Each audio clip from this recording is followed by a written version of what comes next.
The sun rose slowly over the stretch of highway that cut through the Mojave Desert, a ribbon of cracked asphalt flanked by miles of emptiness. It was the kind of landscape that made people feel small, where the vastness could swallow sound and memory alike. On the morning of October 14th, 2013, the Martinez family, Miguel, his wife Sofia, and their two children, 8-year-old Emma and 5-year-old Lucas, began what should have been an unremarkable drive from Las Vegas back to their home in San Diego.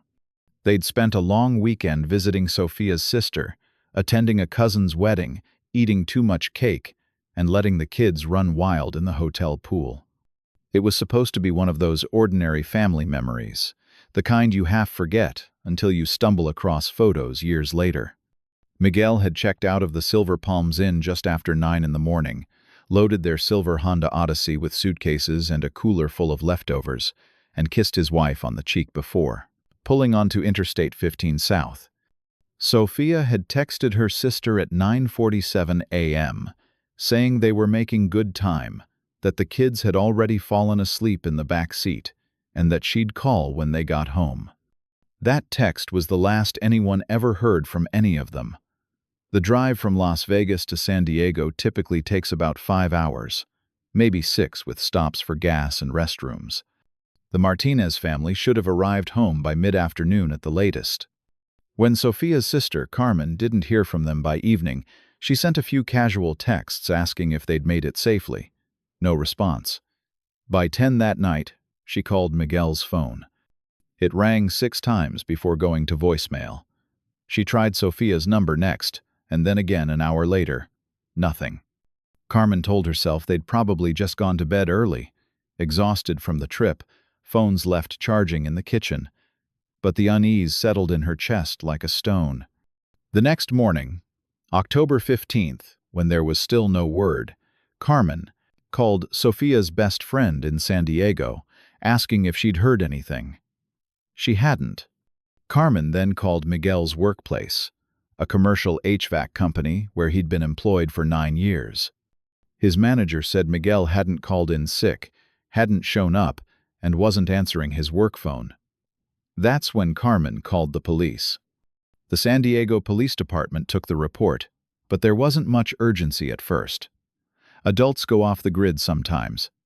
Maybe they'd decided to extend their trip, take a detour, have some spontaneous adventure, but Carmen knew her sister. Sofia was methodical, responsible to a fault.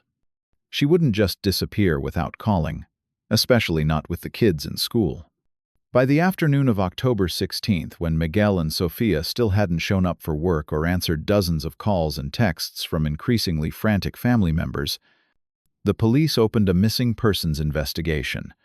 They ran the license plate on the Honda Odyssey through their system, checked border crossings, hospital admissions, accident reports, nothing.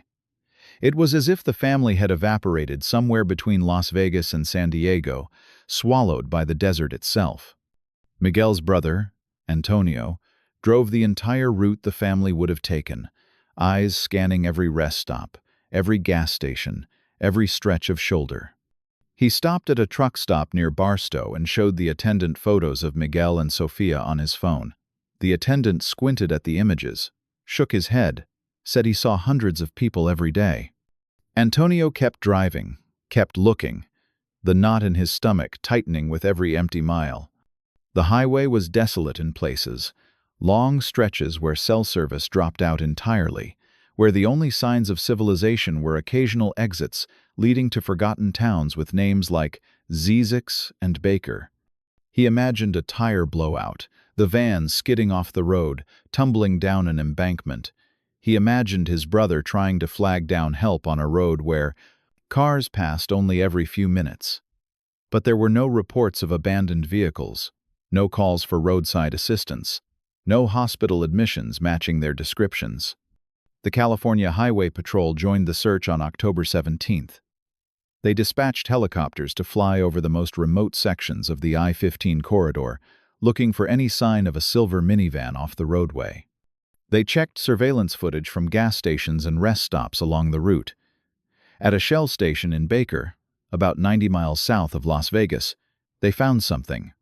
Grainy footage time-stamped 10:52 a.m. on October 14th showed a silver Honda Odyssey pulling up to pump number 4. A man matching Miguel's description got out, swiped a credit card, and began filling the tank. A woman, presumably Sofia, stepped out of the passenger side, stretched, and walked toward the convenience store with a small child holding her hand. The footage showed them going inside, disappearing from the camera's view for about 8 minutes. Then, returning to the van, Miguel replaced the gas cap, the family got back in the vehicle, and they drove away, heading south on the interstate. It was the last confirmed sighting. Investigators pulled Miguel's credit card records. The gas purchase at Baker was the final transaction. Nothing after that. No hotel charges, no restaurant purchases, no ATM withdrawals. Sofia's cards showed the same pattern. The last charge was for a coffee at the hotel in Las Vegas on the morning of October 14th. Their bank accounts hadn't been touched since they disappeared. Their phones, when tracked by the service provider, showed their last known location near Baker, right around the time of the gas station stop, and then went dark. Not powered off deliberately, the signal just ceased, as if the phones had been destroyed or moved somewhere with no coverage. But most of the I-15 corridor had at least minimal cell service. Even the remote stretches would ping a tower eventually. The complete silence was strange. Family and friends tried to make sense of it. Miguel and Sofia had been married for 10 years, by all accounts happily. They weren't wealthy, but they were stable. Miguel worked steady hours. Sofia managed the household and did freelance bookkeeping from home. They had no significant debts beyond a modest mortgage, no legal troubles, no history of mental illness or substance abuse. Their marriage wasn't perfect, whose was? But friends said they never saw signs of serious conflict. Sofia's mother insisted there was no way her daughter would have left voluntarily, no way she'd disappear with the children without telling anyone. Miguel's co-workers described him as reliable and good-natured, the kind of guy who showed up early and never complained. The idea that they'd staged some kind of disappearance seemed absurd. But then again, people surprised you. Everyone has secrets. The investigation expanded.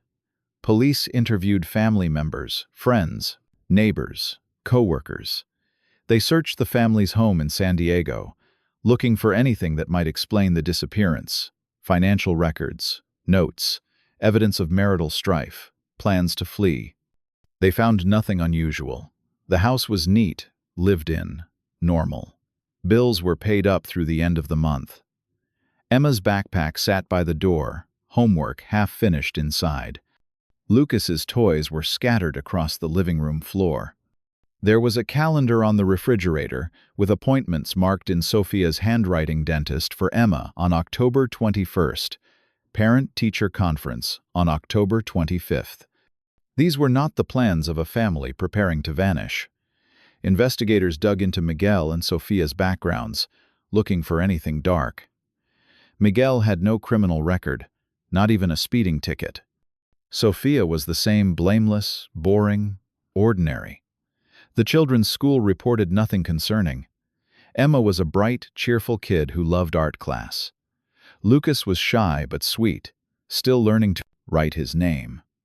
As October turned to November, the case began to go cold. Search teams had combed the desert along the I-15 corridor, focusing on the areas near Baker where the family was last seen. They found nothing: no skid marks, no debris, no sign that a vehicle had left the roadway.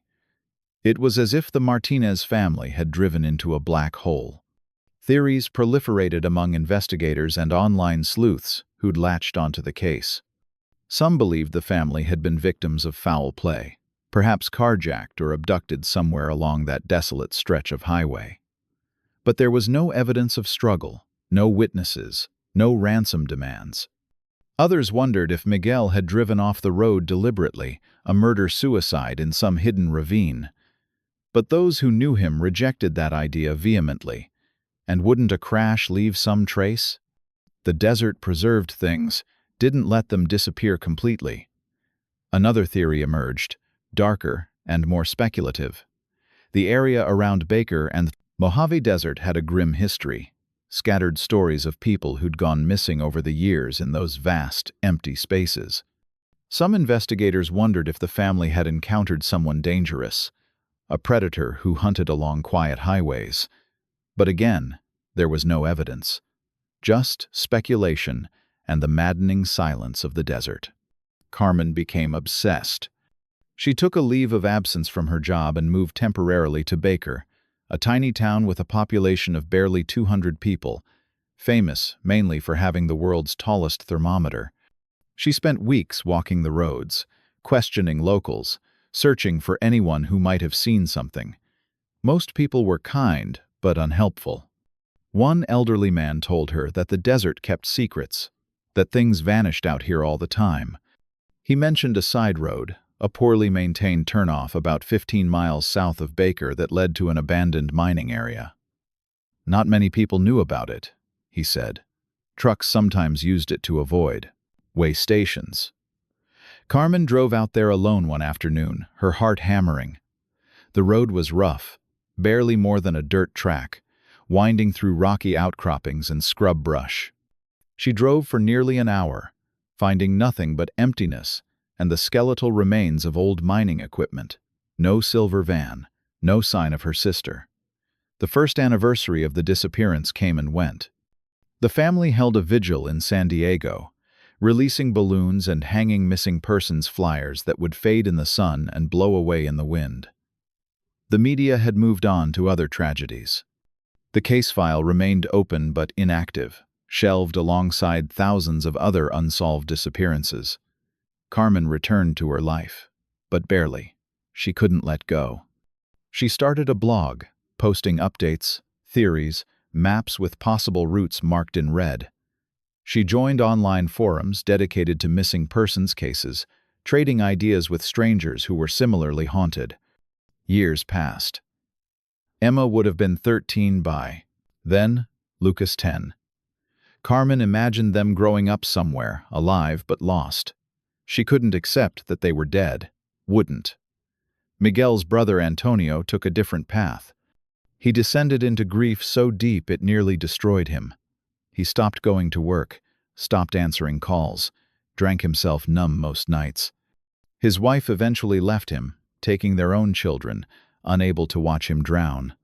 Antonio blamed himself, though he had no rational reason to. He was the one who'd suggested the Vegas trip in the first place, insisting that Miguel's family join them for the wedding weekend. If he'd kept his mouth shut, they'd have stayed home, stayed safe. By the third anniversary, Antonio had attempted suicide twice. He was institutionalized briefly, medicated, released into a world that still made no sense. The not knowing was the worst part, he told his therapist. If they were dead, he could mourn. If they were alive somewhere, he could search. But this limbo was unbearable. In late 2019, 6 years after the disappearance, there was a brief flurry of renewed interest. A hiker discovered human remains in a remote canyon about 40 miles east of the I-15, not far from the area where the Martinez family was last seen. For 3 agonizing weeks, the family waited for DNA results. When they came back, the remains were identified as belonging to a different missing person, a man who disappeared in 2011. The Martinez case sank back into obscurity. Carmen was still posting on her blog, though less frequently now. The fire of obsession had dimmed into something more like resignation, a permanent ache she'd learned to carry. Then, in the summer of 2024, something changed. A documentary filmmaker named Rachel Kovacs, known for her work on cold cases, decided to revisit the Martinez disappearance. She'd been drawn to it because of the eerie completeness of the vanishing 4 people, a vehicle, all trace gone in a 5-hour window. Rachel secured funding for a full investigation, planning to use modern technology that hadn't been available in 2013. She hired a team that included a retired FBI agent, a forensic analyst, and a drone operator named Tyler Webb, who specialized in search and recovery operations. Tyler's drones were equipped with high-resolution cameras, thermal imaging, and LiDAR scanning technology that could penetrate vegetation and map terrain in extraordinary detail. Rachel's plan was to methodically survey every square mile of desert within a 50-mile radius of where the Martinez family was last seen, focusing on areas that were difficult to access by ground. The team arrived in Baker in July, setting up a base of operations in a small motel. Carmen got word through her blog network and drove out immediately, hardly daring to hope. Rachel interviewed her extensively, capturing her grief and determination on camera. Antonio was harder to reach. He'd moved to Arizona, cut ties with most of the family, wanted nothing to do with, dredging up the past. But Carmen convinced him to participate, and he showed up looking hollow and decades older than his 52 years. Rachel's team began their systematic search in early August.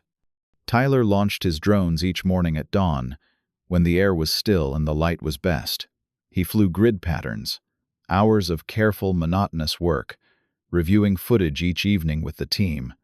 For 2 weeks, they found nothing but desert rocks, dry washes, the occasional carcass of something that had died in the heat. On August 19th, Tyler was flying a pattern about 23 miles south of Baker, covering a section of terrain west of the highway. The area was accessed by an unmarked dirt road that branched off from the main route, exactly the kind of place most search teams would have overlooked. The road led through a narrow canyon and opened into a small valley surrounded by rocky hills. As Tyler's drone swept across the valley floor, something caught his eye on the monitor, a glint of metal, partially obscured by 11 years of desert accumulation, sand, brush, debris. He marked the coordinates and brought the drone lower. The shape became clearer. It was a vehicle, a van or SUV, the color indeterminate under the layer of dust and sun damage. Tyler's hands started shaking. He called Rachel over, and together they watched as the drone circled the vehicle. From above, they could see that it had come to rest against a large boulder, the front end crumpled. There were no tire tracks visible after so many years, no obvious indication of how it had gotten there. Rachel immediately contacted the San Bernardino County Sheriff's Department, which had jurisdiction over that area. Within hours, a team was assembled. Carmen and Antonio were told to wait, that they'd be notified as soon as there was confirmation. The waiting was excruciating. A sheriff's deputy and 2 investigators drove out to the location the next morning, following Tyler's coordinates. The dirt road was treacherous, washed out in places, barely passable even with 4-wheel drive.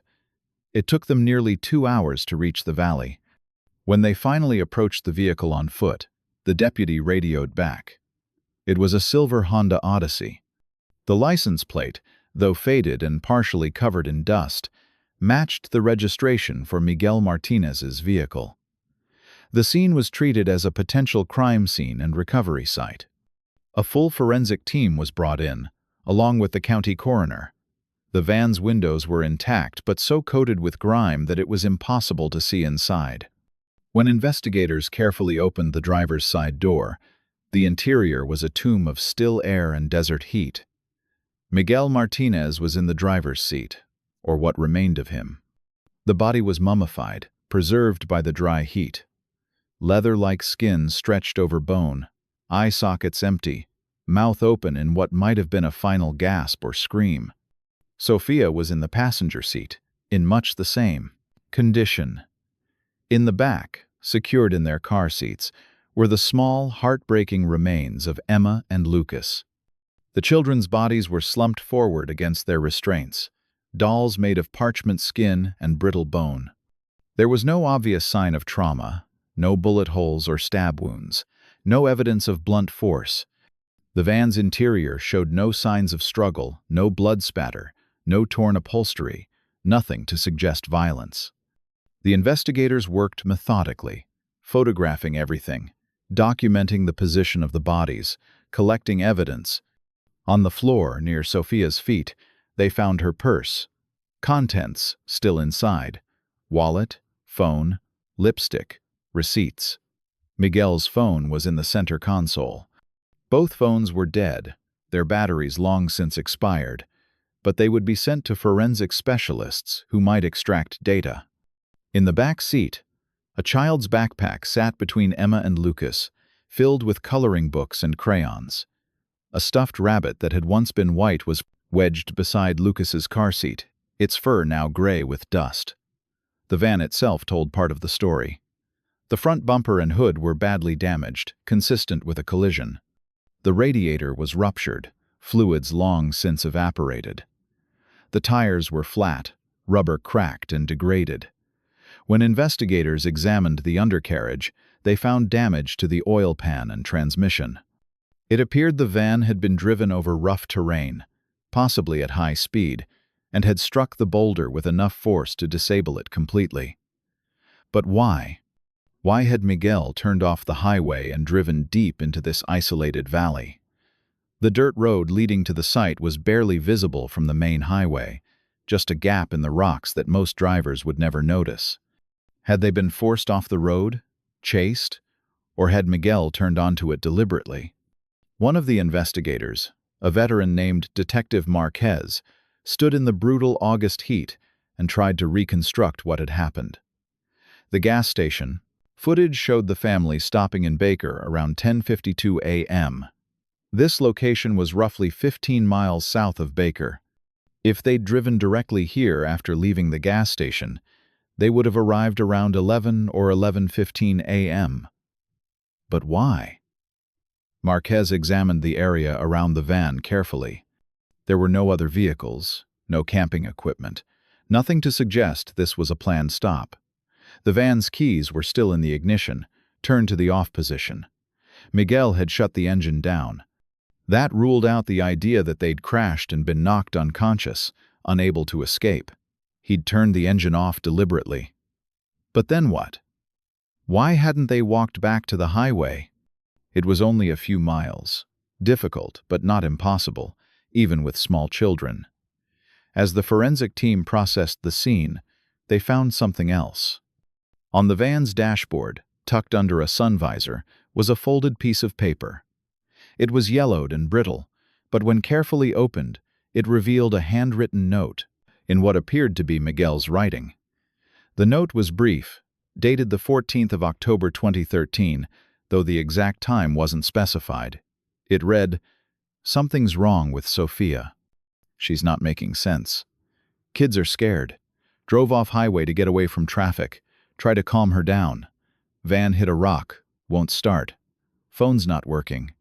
Going to walk back for help. If anyone finds this, we tried." The note was signed with Miguel's name.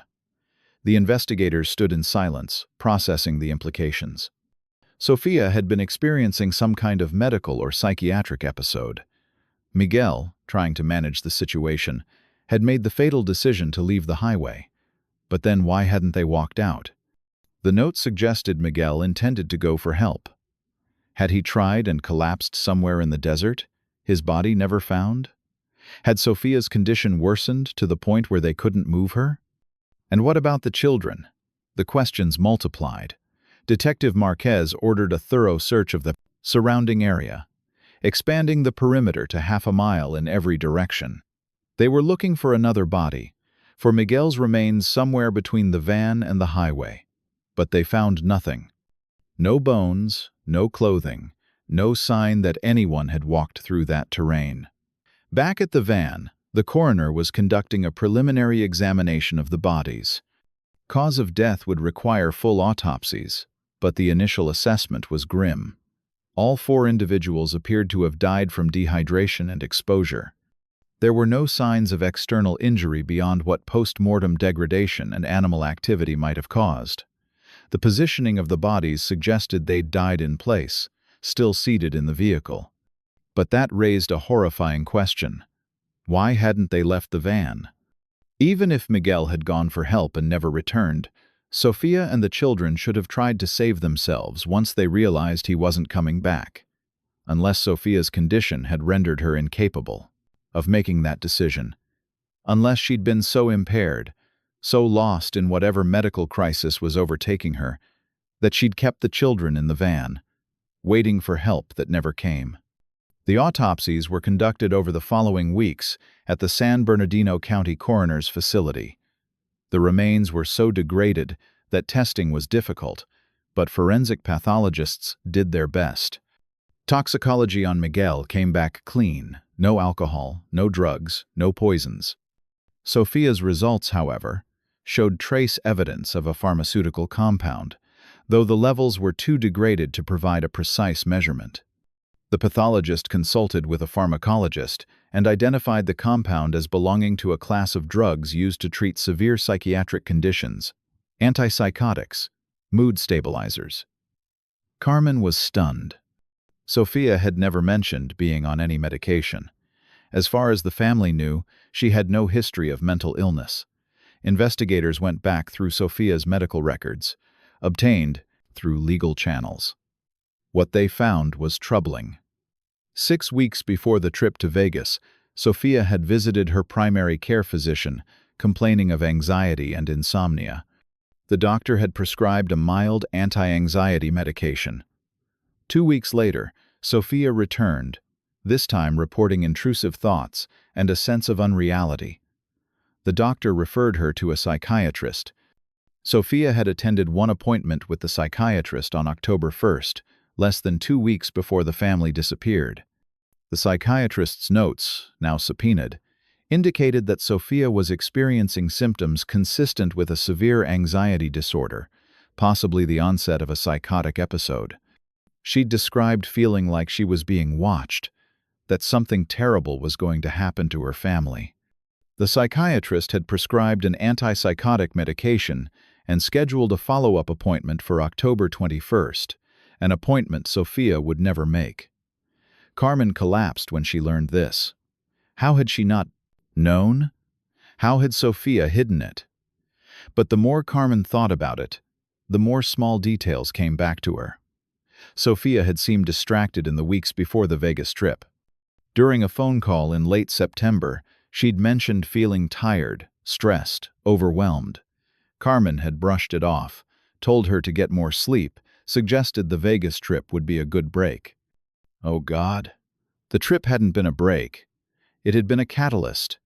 Sofia had been in the early stages of a mental health crisis, and the stress of travel, the disruption of routine, the noise and chaos of a family wedding, it had pushed her over the edge. Detective Marquez pieced together a theory based on the evidence. On the morning of October 14th, the Martinez family left Las Vegas as planned. But somewhere during the drive, probably not long after the gas station stop in Baker, Sofia began to decompensate.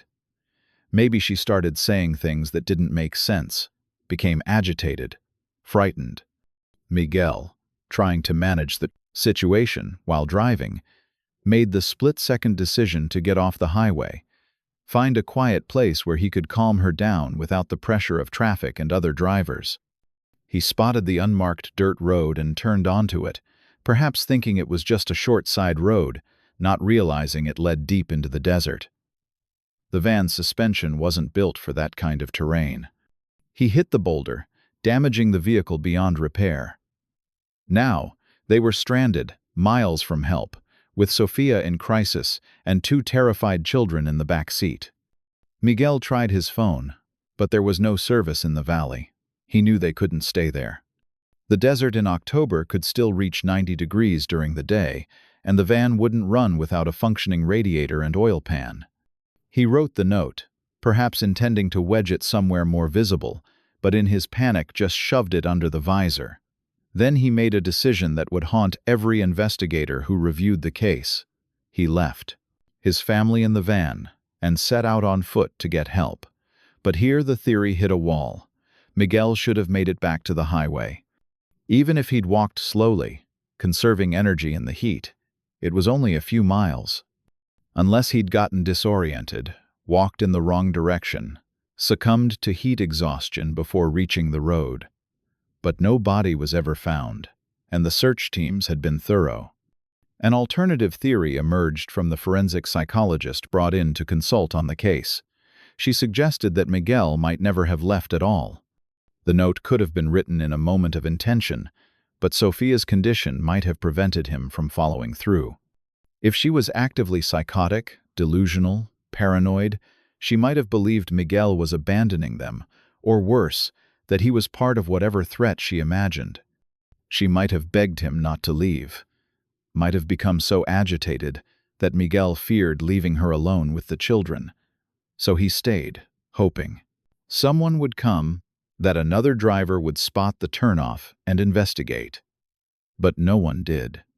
And in the brutal heat, with no water beyond what they had in the van, probably just a couple of bottles, meant to last a 5-hour drive, not a survival situation, they began to die. Dehydration in the desert is merciless. The children would have gone first, their small bodies unable to endure. Sofia, already in a fragile state, would have followed. Miguel would have been last, watching his family slip away, powerless to save them. His note a final, futile gesture toward a rescue that never came. Rachel Kovacs documented all of this for her documentary, which would eventually be titled The Desert's Keep. The film was emotionally devastating, particularly the interviews with Carmen and Antonio after the discovery. Carmen broke down on camera, saying she should have known something was wrong with Sofia, should have insisted she see a doctor, should have convinced them not to take the trip. Antonio was quieter, his grief turned inward. He said he'd spent 11 years imagining every possible scenario, kidnapping, murder, some elaborate disappearance, and the truth was somehow worse. They'd been just miles from the highway, from safety, from life, and they'd died alone, slowly, in a place no one thought to look. The remains of Miguel, Sofia, Emma, and Lucas Martinez were released to the family in late October 2024. They were cremated, and their ashes scattered together in a place Sofia had loved, a beach in San Diego, where they'd taken the children to play in the waves every summer. At the memorial service, Carmen stood before a small gathering of family and friends and read from a letter Sofia had written her years before, when Emma was just a baby. In it, Sofia talked about her hopes for her children, the life she wanted to give them, the love she felt for Miguel. There was no hint of the darkness that would eventually consume her. Carmen's voice broke as she folded the letter and said that her sister had been sick, that the illness had stolen her ability to protect her children, but that it hadn't stolen who she was. Sofia had been a good mother, a good wife, a good person. The disease had been the villain, not her. The drone footage that Tyler Webb captured, the images of the van, slowly coming into focus after 11 years, became iconic in the true crime community. It was haunting and horrible, and somehow beautiful in its starkness, this artifact of tragedy emerging from the desert like a ghost. Rachel's documentary premiered at a film festival in January 2025 and was later picked up by a major streaming platform. It sparked conversations about mental health awareness, about the ways psychiatric crises can manifest suddenly and devastatingly, about the importance of taking such symptoms seriously. Sofia's psychiatrist was interviewed for the film, speaking carefully within the bounds of medical ethics. She said that Sofia's case was a build-in, reminder that mental illness can strike anyone, at any time, and that the stigma surrounding it often prevents people from seeking help or even acknowledging what's happening to them. In the end, the Martinez family's disappearance was both solved and somehow still a mystery. The physical facts were clear: where they'd gone, how they'd died. But the deeper questions lingered. What exactly had Sofia been experiencing in those final hours? What had she said or done that prompted Miguel to leave the highway? Had there been a moment when one of them realized they were going to die? And if so, what had that moment been like? The desert kept those secrets, and the drone that finally found them couldn't capture the fear or the love or the desperate hope that must have filled that van in its final days. Carmen still maintains her blog, though now it's a memorial rather than a search. She posts photos of Emma and Lucas, stories about Sofia and Miguel, reminders that they were real people with real lives. not just a mystery to be solved. Antonio moved back to California, closer to what's left of the family. He's still in therapy, still struggling, but he says that knowing what happened, as terrible as it was, gave him a measure of peace. The not knowing had been killing him. Now, at least, he knows. The drone footage, those aerial shots of the silver van, coated in 11 years of desert dust, ended up doing what 11 years of ground searches couldn't. Technology, patience, and one filmmaker's obsession pulled the Martinez family out of the void and gave them back to the people who loved them. But the images are difficult to watch, knowing what was inside, knowing that for over a decade, Miguel and Sofia and Emma and Lucas had been out there, waiting in the silence, while the world moved on without them. The desert had kept them close, just miles from where thousands of people passed every day, and no one had known. When Tyler Webb was asked how he felt about finding them, he said it was the most important thing he'd ever done, and that he'd never forget the moment the van appeared on his screen. He said the desert out there is so vast, so indifferent, that it felt like a miracle and a tragedy all at once. The miracle was that he'd found them. The tragedy was that he'd found them at all.